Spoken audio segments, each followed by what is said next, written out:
Rádio Rio de Janeiro está levando ao seu lar e ao seu coração a mensagem consoladora da doutrina espírita, através do programa Luz na Penumbra.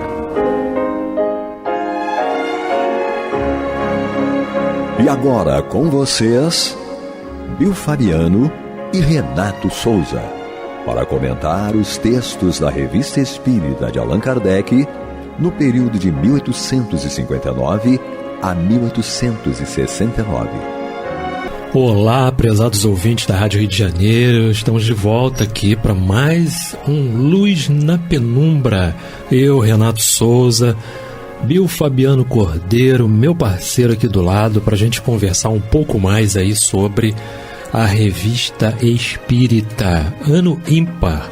Estamos estudando a Revista Espírita de 1859, ainda estamos em janeiro, não é isso, Bill? E é isso aí. Vamos dar continuidade aqui ao parágrafo lá de onde a gente parou na semana passada, tá bom? É isso aí. Para a gente continuar a nossa conversa sobre as obras que foram codificadas por Allan Kardec. Essa é a finalidade do programa Luz na Penumbra. Exatamente, okay? Nós estamos abordando, como o Renato lembrou bem, mês de janeiro ainda, do ano 2, do ano de 1859. Nesses apontamentos nós vamos falar sobre o relato das manifestações materiais ou inteligentes, aparições, evocações, dentre tantos outros aspectos. Sem mais delongas, né, meu parceiro? Vamos entrar logo a partir do parágrafo que nós terminamos o último programa da semana passada.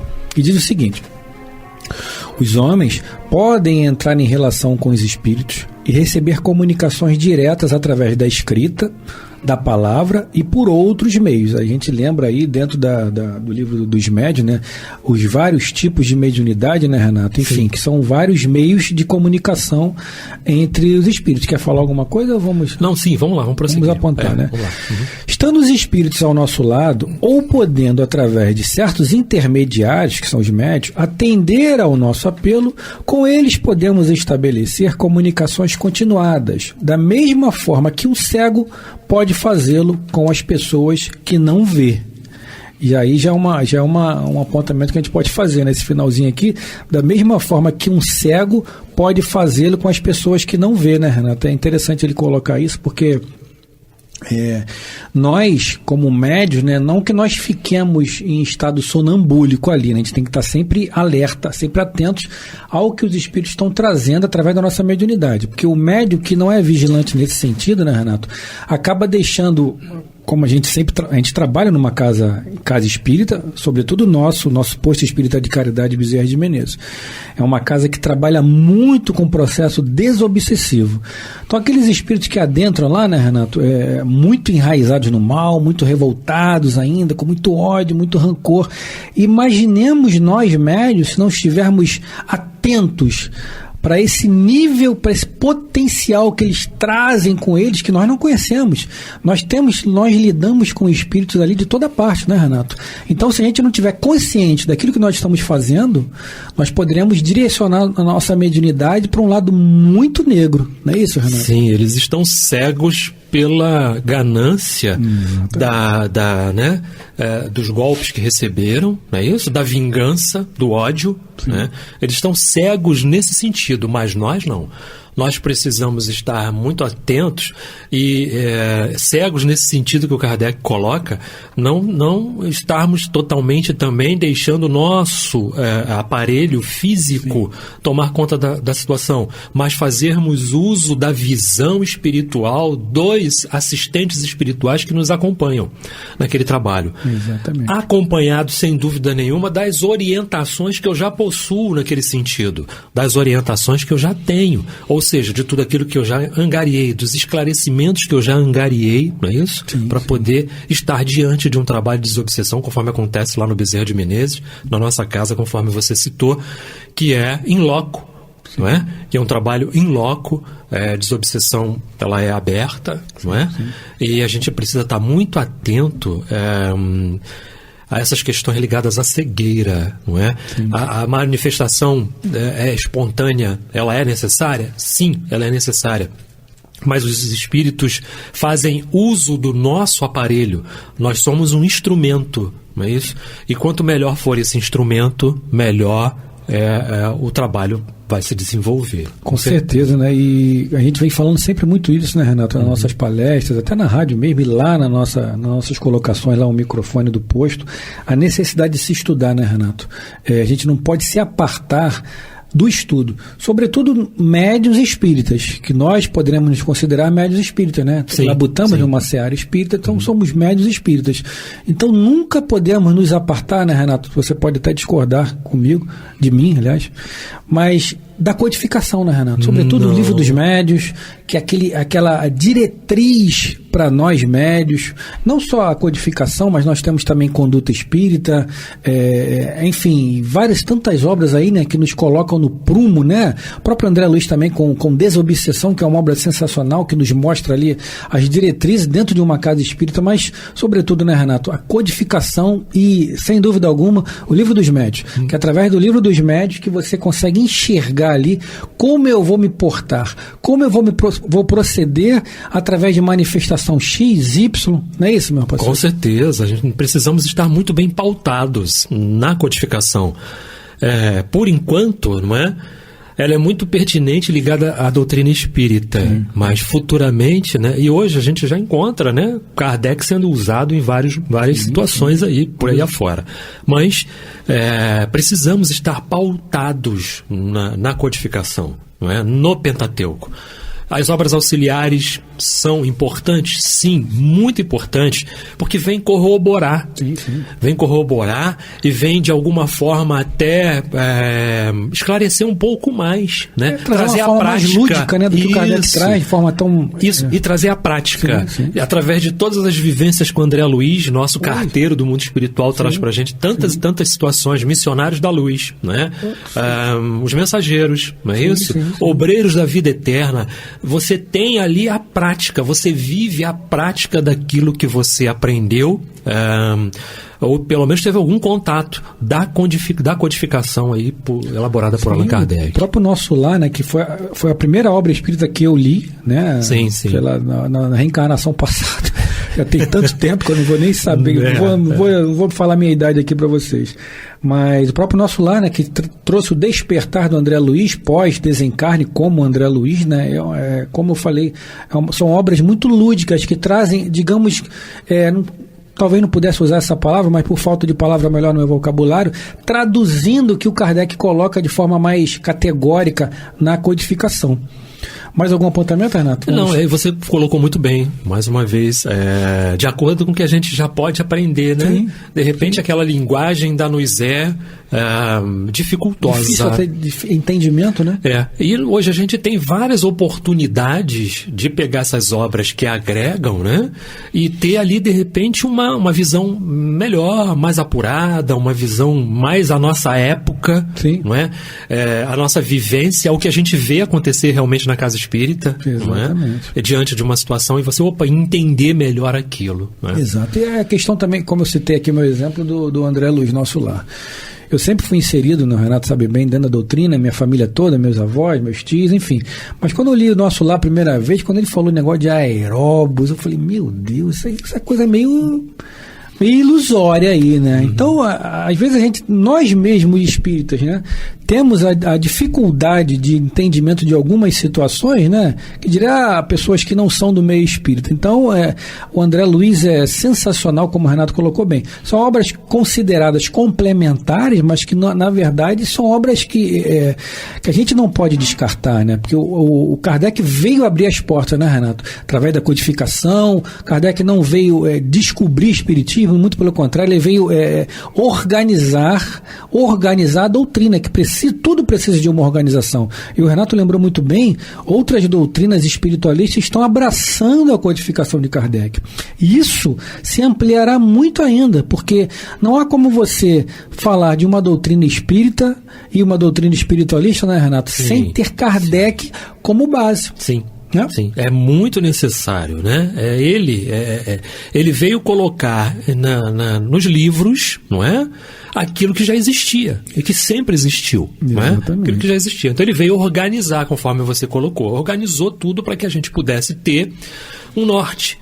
Olha, é a partir daqui, essa é a base, é esse o chão ao qual eu tenho que me calçar, não é? É esse o piso que eu tenho que me calçar. É isso aí. Vamos dar sequência aqui. Vamos lá. Certos indivíduos são mais dotados que outros de uma aptidão especial para transmitir comunicações dos espíritos, ou seja, são os médiuns. O papel do médium é o de um intérprete, é um instrumento de que se servem os espíritos.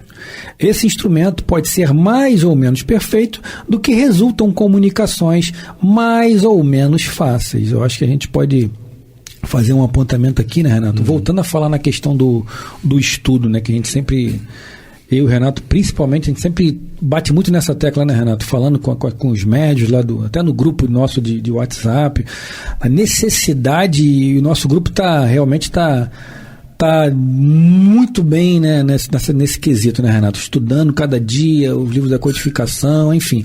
E a gente pode falar mais porque...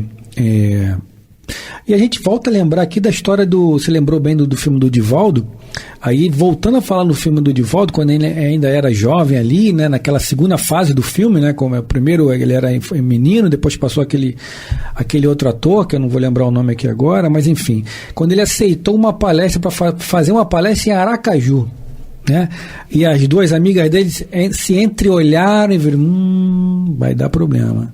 E naquele momento ele não se preparou como Marco Prisco mandou. Primeira lição de Marco Prisco. Estude o Livro dos Espíritos, né, Renato? Sim. Muito bem retratado no filme. Estude o Livro dos Espíritos. Aí ele começou a olhar prolegômetros. O que é prolegômetros? Aí o Marco Prisco brinca, compra um dicionário, enfim. Ele não seguiu a orientação do espírito Marco Prisco e foi aceitar uma palestra sem estar preparado. Ou seja, nós temos que nos preparar, dar subsídios para os espíritos se utilizarem da nossa mediunidade, né, Renato? Porque eu até comentava outro dia com o Renato, as coisas foram aparecer para a gente, para mim, principalmente falando de mim, muito tempo depois.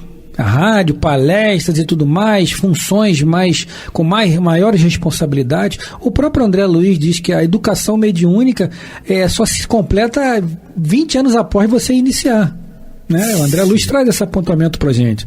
Então, o que somos nós diante de 20 anos de educação mediúnica, né, Renato? Sim. Se não for o estudo. Com certeza, o estudo é muito importante. E só podemos estar aqui presentes, né, por causa disso, por causa desse contato que nós já tivemos com a doutrina, não é? Repito, tanto na parte teórica, voltada ao estudo, voltada a tudo, porque esse estudo não cessa, né? Nós continuamos estudando e continuaremos estudando, né? O tempo todo. Ad eterno. Isso. A prática, não é? E a forma como você, né, coloca as coisas, muito bem pautado, sempre fazendo menção lá ao Allan Kardec ou às obras auxiliares, né, que são o nosso norte. Mas o médium precisa ter, sim, esse canal muito bem trabalhado, ou pelo menos começar a trabalhar esse canal para que os espíritos possam entrar através desse canal e fazer de você realmente um instrumento, né, o melhor instrumento possível. No caso do Divaldo ali, né, ele ainda teve um momento de misericórdia, porque o Humberto de Campos foi lá amparar. Humberto de Campos foi lá. As pessoas não têm culpa. Não, vocês pessoas não têm culpa, tá todo mundo ansioso para assistir a palestra, né? Então vai lá para o seu lugar que eu vou te ajudar, não é? Então ele teve um momento ali de misericórdia. Imagina, né, se você não tem o mínimo de preparo, não é? Você precisa ao menos dar uma lida, né? Ao menos reler aquilo que você... o tema é esse. Não vai pensando que o tema... eu já domino o tema. Não é assim, não. Você já pode ter lido o tema 50 vezes, mas é bom dar uma lida de novo. E você lembrou muito bem, porque ainda que nós estejamos preparados para aquilo ali, essa arrogância nossa, não, eu já sei, eu já conheço esse tema, essa sua arrogância abre portas para os nossos irmãos obsessores. Com certeza. E é nessa arrogância sua que ele vai ali e bloqueia o que você sabe, Você começa a gaguejar, não sabe o que está falando. E como a gente sempre lembra disso, né? Eu, você, o Eduardo, quando o Eduardo passa o tema para a gente vai estudar aquilo que a gente já sabe, mas a gente vai estudar. Sim. Ou seja, ratificar o conhecimento e não deixar que a soberba tome conta da gente, porque a gente vai estar abrindo porta para os nossos irmãos menos esclarecidos. Com certeza, com certeza. Vamos lá, Renato? Uhum. Bom, os fenômenos espíritas são de duas ordens: as manifestações físicas e materiais e as manifestações inteligentes. Os efeitos físicos são produzidos por espíritos inferiores. Os espíritos elevados não se ocupam dessas coisas, do mesmo modo que os nossos sábios não se entregam a ações que exijam grande vigor físico. Ou seja, seu papel é instruir pelo raciocínio. E aí, meu amigo Renato? Lembrando que nós estamos aqui no estudo da Revista Espírita, ano 2, ímpar 1859, o mês de janeiro. Nós ainda temos uma grande jornada pela frente. Nós estamos no começo do ano ainda, de janeiro, né? O ano de 1859, janeiro, ou seja, nós não temos pressa, né, Renato, de passar. Nenhuma. O importante é a gente deixar, né? Importante a gente deixar as pessoas tranquilas, conhecedoras, assim como nós também, porque a gente também vamos confessar aqui, né? A gente não tem muito contato com a Revista Espírita até hoje. Nós começamos a estudar a partir do momento em que nós fomos convocados por Paulo de Tarso, com a permissão de Jesus, para estarmos à frente dessa obra aqui, né, Renato? Fomos convocados para estudar. Para estudar. Primeiramente, nós temos que estudar. Para estudar, né? Isso aqui é importante. E o que a gente pode falar desse parágrafo aqui, Renato? Kardec coloca aí na Revista Espírita, e ele trata disso no Livro dos Médiuns, no capítulo pertinente, né? A respeito dessa situação, em que os espíritos mais comprometidos, não é? Com a mensagem, né, com a verdade, se ocupam mais de passar a informação, não é? Através da fala, através da escrita, depois eles chegam e passam essa informação. Quando ele coloca a situação das manifestações físicas, não é? E tudo, são espíritos mais, né? Terra-terra, né? Mais inferiores, né? Isso, entendamos esses inferiores não como um menosprezo, não dessa forma, mas sim como uns espíritos também que podem se comunicar, mas que ainda carecem de algum esclarecimento, de mais algum amadurecimento, então farão uso do que lhe é possível. Exatamente. Para trazer para a gente alguma informação, tá? Desse jeito que eu compreendo, viu? Sim, né? Perfeito. Colocação do Kardec. Perfeito, vamos continuar aqui. O espírito encarnado tem dois envoltórios, um material, que é o corpo, e o outro semimaterial indestrutível, que é o perispírito. Sim. Vamos falar sobre isso, Renato? Vamos sim. O espírito, né? Existe o espírito, não é isso? Existe o perispírito, que é o responsável pela formação biológica do corpo físico. Ele é que é o responsável. Todas as impressões boas e más que o espírito traz irradiam do espírito para o perispírito e, por sua vez, né, e por conseguinte, para o corpo físico. Então, eu vou ter o corpo físico adequado ao perispírito, à condição que se encontra o perispírito, tá? Por exemplo, se meu corpo físico traz alguma dificuldade, alguma imperfeição, alguma situação, né, que me incorra em perda de liberdade, tá? Está sendo irradiado através do perispírito. Exatamente. Por que isso? Porque no passado algo aconteceu, não é? Para que aquilo ficasse marcado. Tudo que eu faço fica marcado. O perispírito funciona também como um HD. Toda expressão trivial ou inconveniente, todo pensamento que choca a razão e o bom senso, que denota orgulho, acrimônia ou malevolência, procede necessariamente de um espírito inferior. E vale a pena a gente pausar aí, porque aí eu pergunto, bom, Toda vez que o Espírito falar de forma rebuscada para mim, eu tenho que confiar de plena certeza absoluta? Não. O Espírito, como Kardec diz, tem que ser testado, né? Verificar se os espíritos são de São Deus. João, né? Que diz isso. Verificar primeiramente se os espíritos são de Deus. Então eu posso estar falando um pouco lá de entre tantos e com tantos e por tantos, e se eu começar a questionar o Renato é um espírito obsessor. Aí ele vem falando para mim de forma toda rebuscada. Não, é isso, é assim, é assado. Se eu começar a questionar muito o Renato, até por uma forma de testá-lo, ele vai perder a paciência comigo. Ele vai falar, pô, o que você está querendo? Vai buscar outra pessoa para perturbar. Já denota ali que não é um espírito comprometido com a verdade. Então, se vocês querem uma dica, primeiro, desconfiar. Desconfiar não é pecado nenhum. Muito pelo contrário. Faz com que você ratifique e que você tenha certeza de que aquela comunicação é uma comunicação boa, aproveitável. Depois, os espíritos nobres, como eles não têm muito tempo, né, Renato, para ficar conversando com a gente, para ficar papeando, eles quando vêm ter conosco, isso também passará. Ponto final. Confie em Deus, confie no Cristo e vão embora. Sim. Então, os bons espíritos falam muito com poucas palavras. É isso que nós temos que ficar atento. E não em tamanho de conteúdo. Eu pedi uma mensagem, veio um livro para mim, olha que beleza. Mas talvez aquele livro ali não tenha uma frase, uma vírgula, né, Renato? Que possa ser levado em conta. Perfeito, perfeito. Você colocou muito bem. Temos que tomar muito cuidado, principalmente com os elogios, né? Exatamente. Principalmente com os elogios, porque é ladeira abaixo. É ladeira, né? Pombo sem asa. Isso aí. É ladeira abaixo. Nossa, tem um espírito aqui, Bill, falando para mim que eu tô muito bem, que eu tô ótimo. Isso mesmo, vai lá. Olha só, cuidado. Muito cuidado. Muito cuidado, porque o bom espírito, o mentor, o guia espiritual, ele vai chegar para você e vai dizer assim: temos visto seus esforços, continue perseverando. Ponto. Olha a diferença, sim, não é? Sim. Olha a diferença. Continue perseverando na aquisição de luz. Né? Você está no caminho. Você está no caminho. É isso aí. Agora, dizer que eu estou bom, que eu estou ótimo, que está isso, que não, de forma nenhuma. Então é sempre bom a gente ter cautela, desconfiar sempre. Sim. Você colocou muito bem. Desconfiar sempre.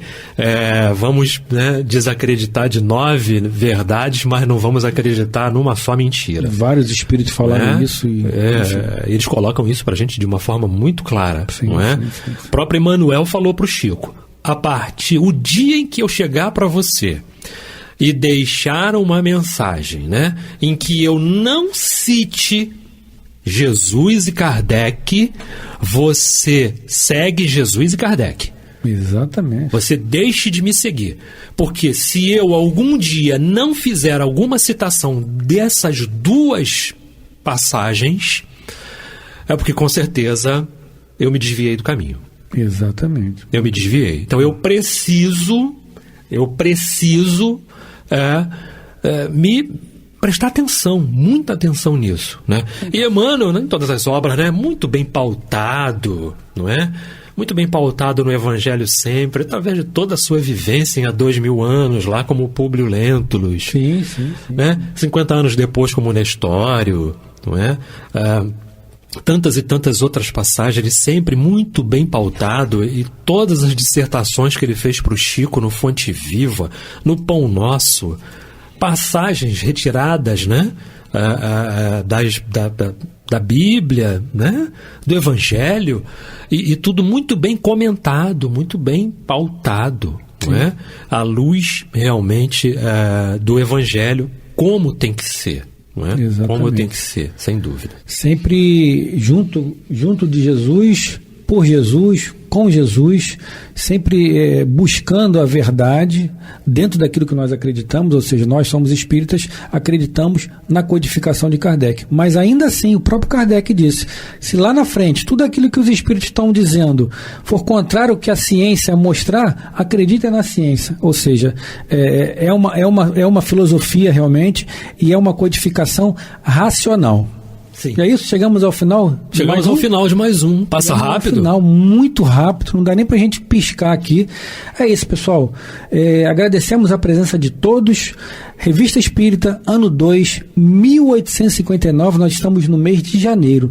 Na semana que vem, se Deus assim permitir, estaremos de volta com mais um programa. Em nome de Jesus. Graças a Deus. Renato, um beijo no coração, meu parceiro. Obrigado pela oportunidade, muita paz a todos.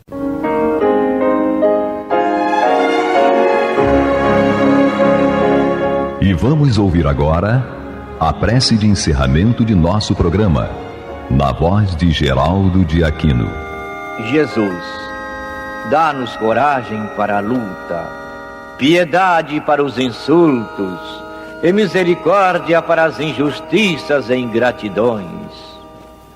Limpa nossa alma de inveja e ambições mesquinhas, de ódio e de vingança o nosso caminho.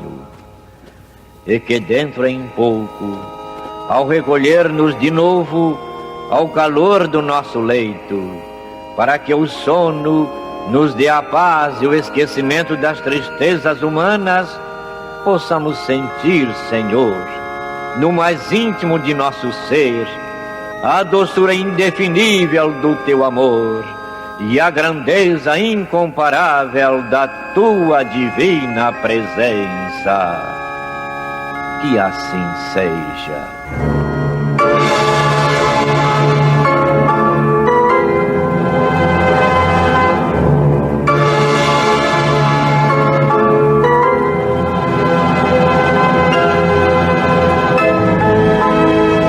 Acabamos de apresentar o programa Luz na Penumbra,